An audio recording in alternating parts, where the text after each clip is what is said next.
आप परिचय आज्ञा मो ना अनवारुद्दीन अब्दाल कादरी मु शेखसई ग्राम सरदार प्रतिनिधि। कौन कहे चौदह बोला तरफ कौन कह ये 144 धारा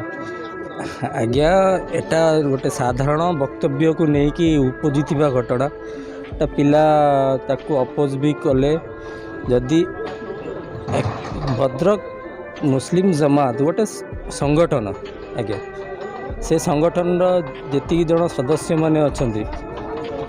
से संगठन सदस्य सेटा गोटे राजनैतिक संगठन नुहे गोटे भद्रक मुस्लिम जमात संगठन सेथिर किछि सदस्य बा किछि व्यक्ति विशेष माने निजकू भद्रक मुस्लिम जमात सदस्य हिसाब परिचय देई आउ गोटे निर्दिष्ट दल निर्दिष्ट व्यक्ति विशेष को समर्थन करिकी भुवनेश्वर शंख भवन टारे जाइकी वक्तव्य दबा एटा आम घोर निंदा करूँ।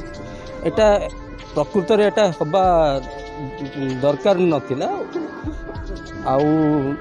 ताहाकू जो भद्रक बासिंदा माने किछि अपोज करथिले ता विषय रे बाइट भी देथिले गणमाध्यम रे से तांकर कहिथिले जे एटा शंख भवन गोटे संगठन को बदनाम करा जाउछि बोली तार जवाब दियो जवाब मागिथिले सेथिपई तांकर जो राइट थिला प्रतिवाद करिवार तांकर जो हकटा थिला सेटा प्रतिवाद करिथांते से माने ताहाकू बसिकी किपरि भाव समाधान करी हेई पारिथांता निश्चित भाव में किंतु ताहा न करिकी गोटे प्रशासन को हाथ नहीं कि 144 धारा लगे कि गोटे माने तादृश्य शक्ति प्रदर्शन करवाटा